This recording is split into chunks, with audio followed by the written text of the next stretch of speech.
Bonjour à tous et bienvenue dans News Gamer numéro 225 et la semaine prochaine c'est la GDC. La GDC, la Game Developer Conference, aura lieu, c'est une bonne occasion pour en savoir plus sur la réalité virtuelle entre autres, mais pour l'instant c'est la News Gamer de cette semaine. Dans la News Gamer cette semaine, vous retrouverez des nouvelles de Dead Island 2, Gears of War 4 ou encore Too Dark. Vous retrouverez aussi des informations concernant Fable Legends, Mass Effect 4 et Total War Warhammer. Nous passerons au crible le jeu de combat UFC 2. Et nous vous passerons au crible le thriller 10 Cloverfield Lane. Enfin, comme souvent, nous vous laisserons avec des super-héros. On a appris cette semaine de bons résultats au niveau des ventes. Et oui, on a eu deux informations de vente cette semaine. La première, ça concerne The Division qui enregistre un record en seulement 24 heures pour Ubisoft. Et le deuxième, c'est un chiffre, c'est 20 millions de ventes pour la série The Witcher. Et tout de suite on reparle du développeur de The Witcher, CD Projekt. CD Projekt Red, le développeur polonais de The Witcher 3, voit l'avenir avec beaucoup de projets. L'entreprise nous a indiqué vouloir sortir avant 2021 le jeu Cyberpunk 2077, ainsi qu'un autre gros RPG et plein de petits projets annexes. Pour cela, l'ambition est de passer de 400 employés à plus de 800 salariés permanents. Tant que tout cela fait des bons jeux, nous on soutient.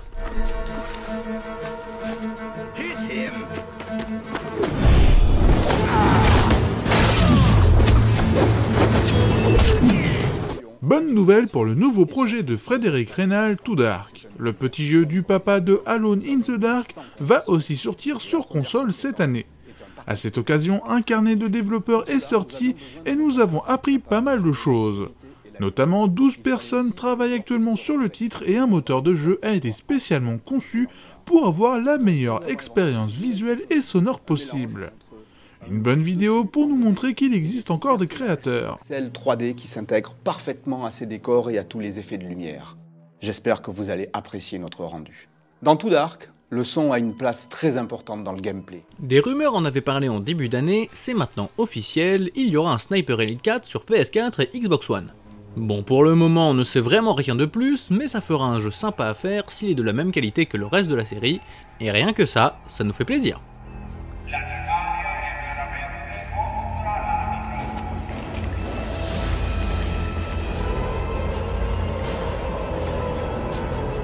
Et on continue à retenir avec un autre 4, celui de Gears of War. En effet, le 4e épisode de la série Gears of War s'est enfin dévoilé, mais un tout petit peu. Nous avons donc appris que le jeu tournera à 30 images par seconde en solo et à 60 images par seconde en multijoueur. De plus, nous savons que c'est le fils de Marcus Phoenix qui sera le personnage principal du titre, une bonne nouvelle pour les fans de la série.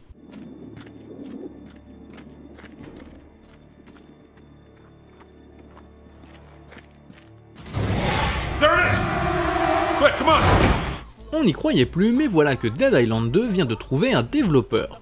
Deep Silver nous indique que les discussions ont été longues et nombreuses pour au final refiler le projet à Sumo Digital. Le studio s'était notamment occupé de Little Big Planet 3 ou encore des jeux Sonic All-Star Racing. C'est là un projet d'une toute autre ambition, mais c'est déjà une bonne chose que Dead Island 2 soit de nouveau développé. Plus d'infos dans les semaines à venir, c'est Deep Silver qui le promet.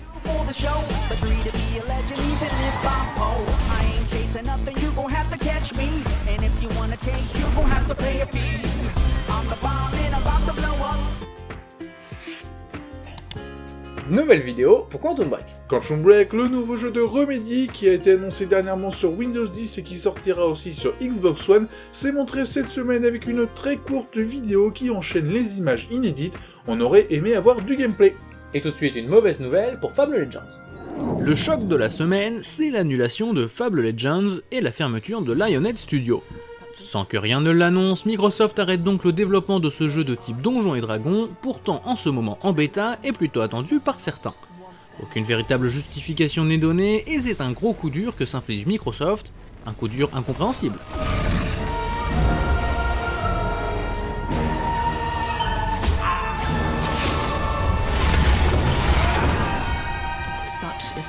Le projet Mass Effect 4 serait-il dans la panade ?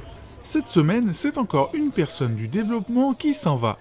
Il s'agit de Cameron Harris, une des productrices, enfin ex-productrice principale du jeu.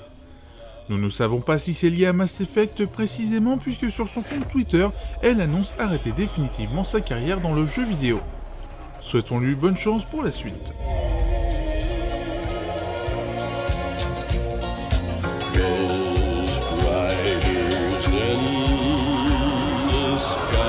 Un événement unique a eu lieu dans l'univers des jeux vidéo de football. Un joueur a été retiré de toutes les bases de données, à commencer par Football Manager. L'attaquant de Southampton, Adam Johnson, a été condamné par la justice à de la prison ferme. Résultat, son avatar numérique a été retiré de tous les jeux de foot. PES et FIFA ont suivi le mouvement initié par le jeu de gestion, et c'est une preuve que parfois, l'industrie du jeu vidéo n'est pas aussi cynique qu'on veut bien nous le dire.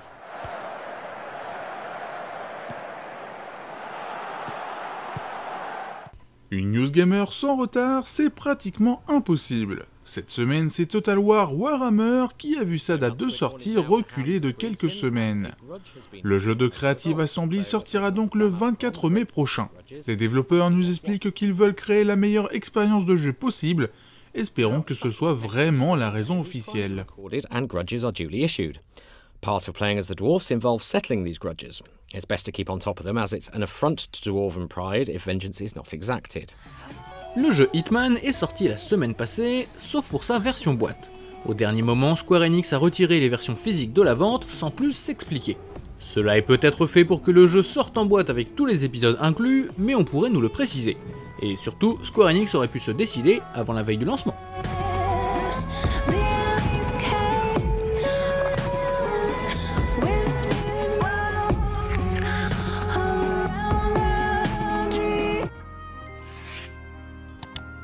Cette semaine, les sorties jeux vidéo sont un peu moins ambitieuses que la semaine passée, avec notamment le jeu de stratégie Sheltered ou encore Pokken Tournament. Au cinéma par contre, on a toujours du lourd avec Marseille ou Triple Nine. Mais on vous passera au crible le jeu UFC 2, le retour du jeu de combat d'Electronic Arts, et 10 Cloverfield Lane, un thriller haletant. Electronic Arts retente sa chance dans les jeux de combat avec UFC 2. Enfin, le moteur Init montre toute sa puissance. UFC 2 est une véritable claque visuelle. Il suffit de regarder quelques images pour ne plus savoir faire la différence entre le virtuel et la réalité.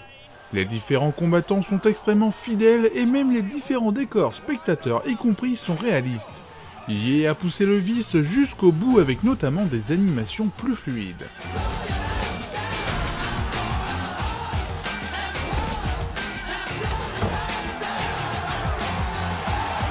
Le premier UFC aussi était beau graphiquement, mais son gameplay laissait franchement à désirer. Pour UFC 2, les développeurs ont pris leur temps et ont axé le combat sur des points précis comme les KO ou la lutte au sol. Ce n'est pas toujours extrêmement réaliste, mais au moins il y a un effort, et il mérite d'être souligné.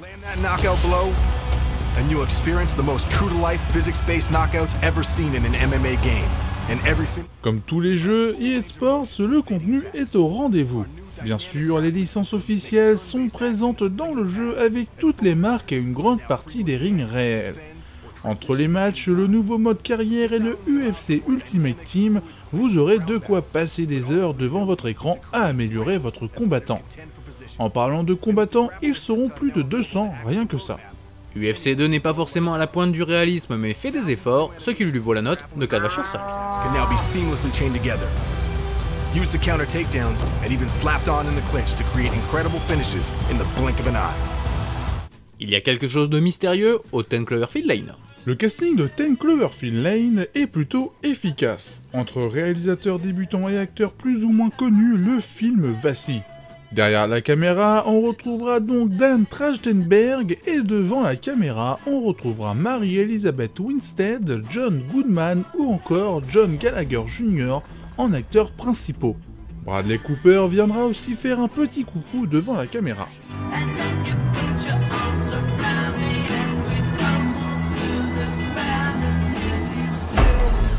Dan Cloverfield Lane joue sur la corde claustrophobique, une technique plutôt connue dans le cinéma. Et c'est un peu là à la fois un point fort et un point faible. Le film est continuellement nappé d'une ambiance pesante, mais en même temps, on a l'impression de l'avoir déjà vu des centaines de fois. Un manque d'ambition dans la réalisation qui est un peu préjudiciable. C'est dangereux dehors. Quelque chose approche. 10 Cloverfield Lane est clairement un thriller haletant où le mystère est le maître mot du long métrage. Racontant la vie d'une jeune femme se réveillant dans un abri après un accident de voiture, le film ne veut pas nous dire ce qui se passe à l'extérieur. Les personnages qui l'accompagnent dans cet abri expliquent qu'une attaque chimique a eu lieu et qu'il ne faut pas sortir, mais la curiosité est un vilain défaut que la jeune femme a. Avec tout son mystère, 10 Cloverfield Lane mérite bien 4 vaches sur 5. Non, sors pas!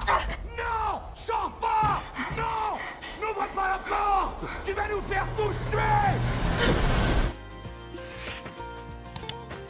En intro de cette vidéo, on vous a parlé de la GDC, si vous voulez la suivre, vous pouvez le faire sur le site total-gamer.com. Et oui, vous y retrouverez pas mal d'actualités tout au long de la semaine sur cette conférence, mais aussi sur le jeu vidéo et le cinéma. Vous pouvez aussi venir sur le forum pour discuter et vous pouvez toujours nous suivre sur Facebook, Twitter, Dailymotion et YouTube. Et si vous voulez préparer cette conférence en direct ou même venir nous parler de ce que vous voulez, vous pouvez le faire le lundi soir à partir de 20h30 sur le lien qui s'affiche en bas de votre écran. Tout de suite, on se quitte avec ce qu'il fallait voir Captain America Civil War. C'est encore un film de super-héros, malheureusement il y en a beaucoup en ce moment. Ce film réunira Captain America, Iron Man, Black Widow, Spider-Man et plein d'autres super-héros. On vous a déjà parlé de ce film et là c'est une nouvelle bande-annonce, on espère que vous avez apprécié et on vous dit à la prochaine. Salut. Notre mission, c'est d'essayer de sauver le plus de vies possible. Parfois on ne peut pas sauver tout le monde. Mais on ne renonce pas.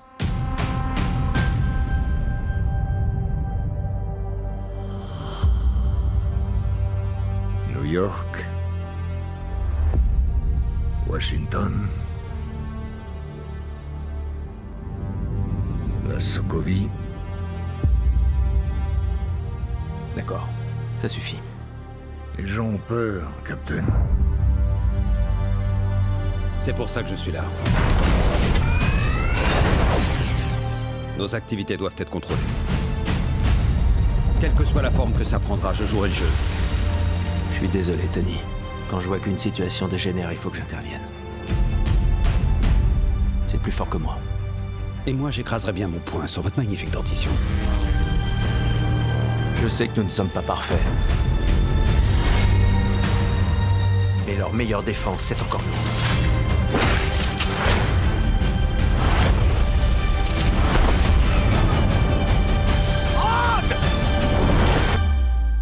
Je me suis trompé sur votre compte.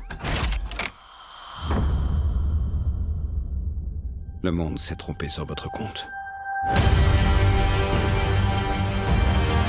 Ils vous cherchent. Ce n'est pas à moi d'assurer leur protection. Rien ne nous oblige à nous battre, Tony. Vous venez de déclarer la guerre.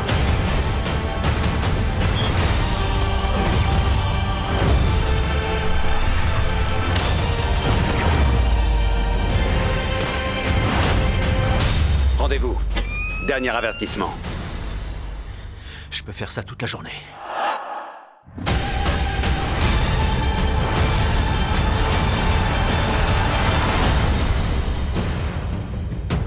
Bon, ça a assez duré. Collant, à toi! Salut tout le monde.